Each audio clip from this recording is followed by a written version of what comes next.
San Jose, mula sa Ebanghelyo, ay naging katipan ni Maria. Sa taktang panahon, nung magpasya ang Diyos na siya maging tao, pinili niya si Maria at si Jose na maging magulang ng kanyang anak na naging tao. Si San Jose ay kabiyak ng puso ni Maria. May plano silang magpakasal. Sa gitna ng plano nilang pagpakasal, dumating ang Anghel Gabriel para ibalita ang magandang balita ng pagiging tao ni Jesus. At ang mag-asawang ito, ang magkatipang ito, ang ginamit ng Diyos na maging instrumento na ang kanyang anak ay isilang sa sandaigdigan. I think it is a best choice from God, na isang matuwid na tao, sabi ng Biblia, itong si Jose. Si Jose na makatarungan at makatwiran sa kanyang asawa, sa kanyang pananampalataya, sa kanyang relasyon sa Diyos at relasyon sa kapwa. Kaya itong mag-asawang ito ay sa tingin ko best choice ng Diyos para isilang kanyang anak dito sa sandaigdigan. Mga katangian ni Jose na maaring naka-impluwensya para mahubog si Jesus bilang kalugod-lugod na anak ng Diyos at anak ng tao.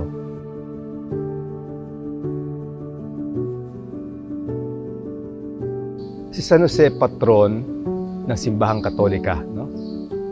Ibig sabihin, kundi sa Imus ay Our Lady of the Pilar, sa buong simbahang Katolika ay si San Jose. At nararapat lamang na pagbigyan siya ng debosyon ng lahat ng Katoliko sapagkat siya ay patron ng bawat Katoliko at ang simbahang Katolika. Bilang bahagi ng paglago sa pananampalataya ay mga panindigan at mga turo ni San Jose sa kanyang anak na si Jesus. Naniniwala ako na lahat ng panindigan ni Jesus ay bahagi nito ay paglulubog ni San Jose.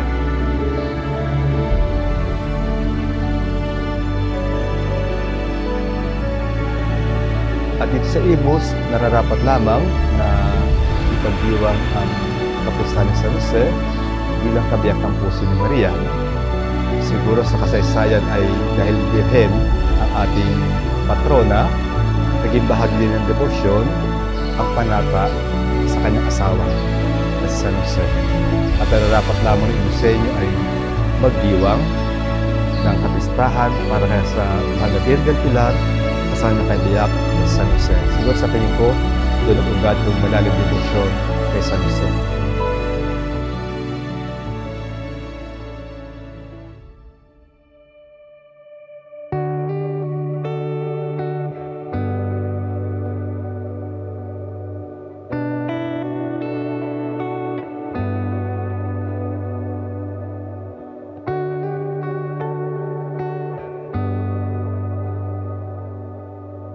Yung ating pagdiriwang ng katulad ng ganito, celebration like this builds communities. Yung ating komunidad, yung ating sambayanan, mas nabubuo, mas gumaganda, mas tumitibay sa ating pagsasama-sama para magdiwang.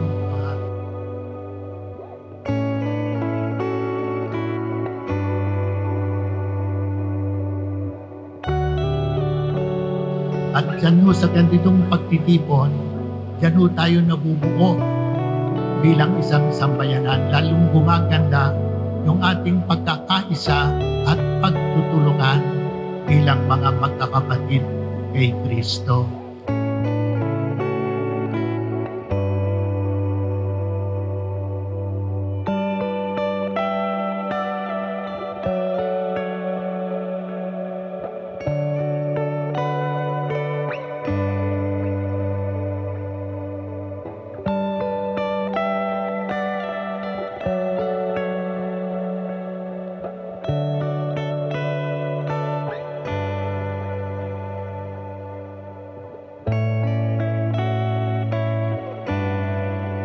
sa mga ginagawa ho natin, napaka-importante.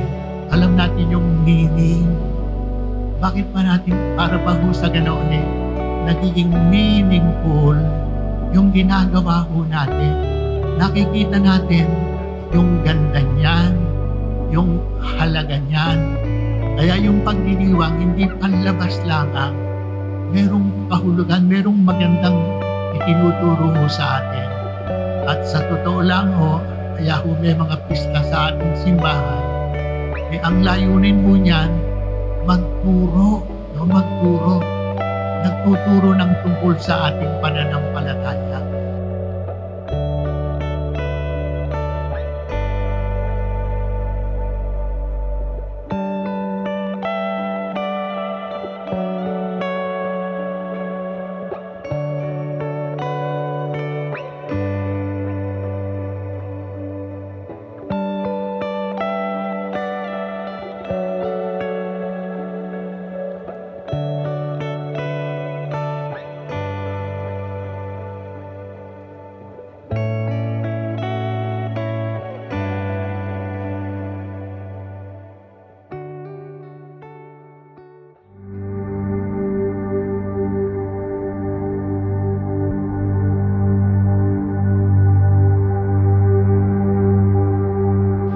Itong mga patron o patrona ho natin, yun ho mga role models. Role models. Sa ibang salita, patron, tularan, uwaran.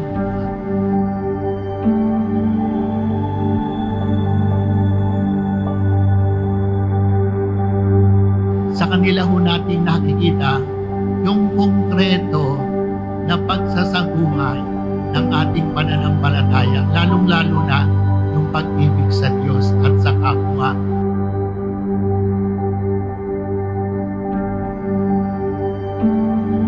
Sa mga itinuturo ho niyan, itinuturo ho sa atin kung saan patungo ang buhay natin.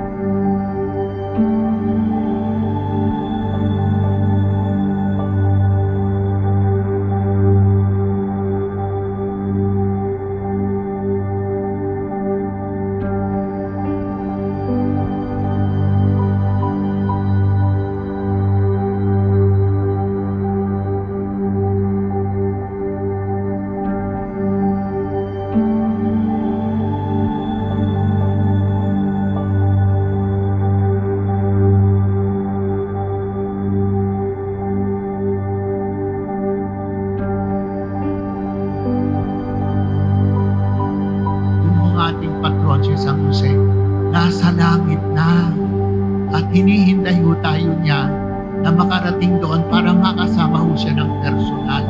Kaya nagtuturo ho ng direksyon ng buhay. At napaka-importante ho na alam natin kung saan tayo patutungo. May sense of direction.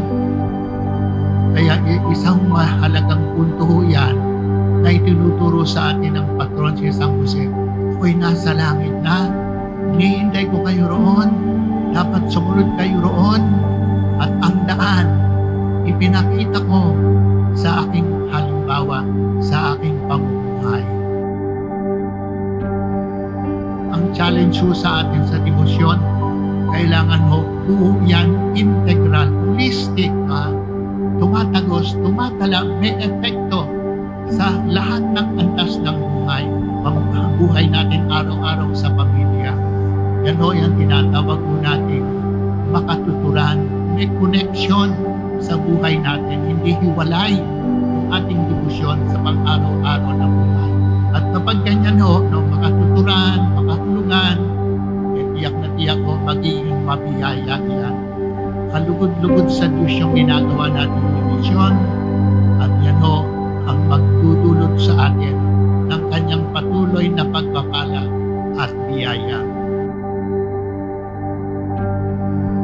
Kaya bati ko sa inyong lahat mga kapatid sa pagdiriwang na muli ng kapistahan ni San Jose.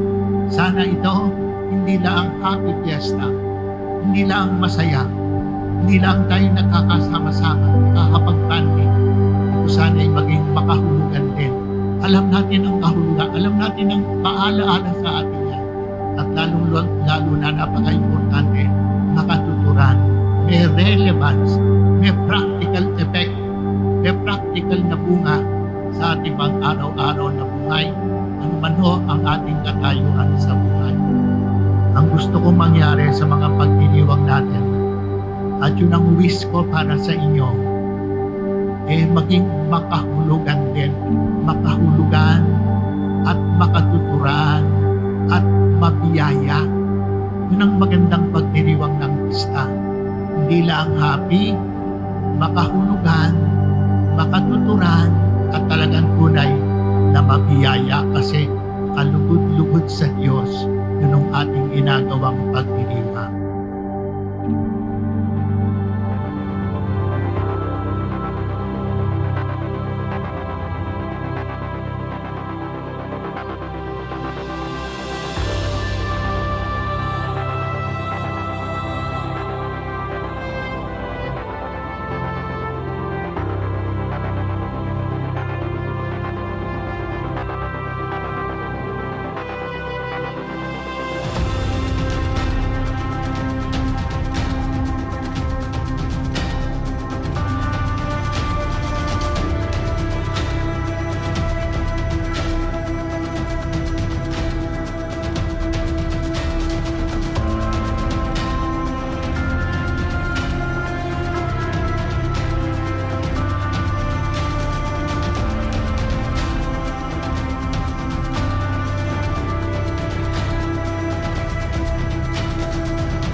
ng halimbawa at pamamatnubay ng ating patron San Jose, tayo ay umunlad, no?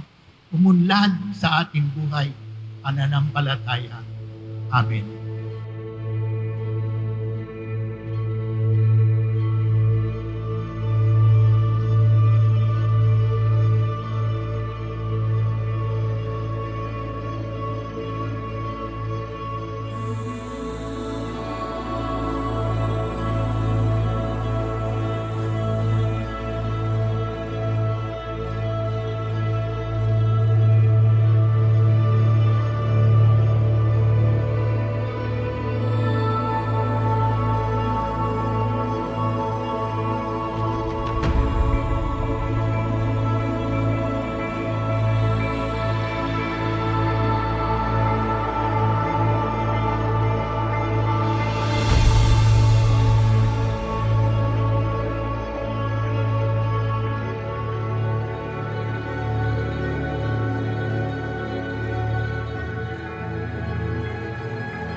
kahit ano mangyaring nakakalito, nakakalungkot, maganda pa rin ang buhay kasi ang tinatanong po natin, nung patungkuhan yan.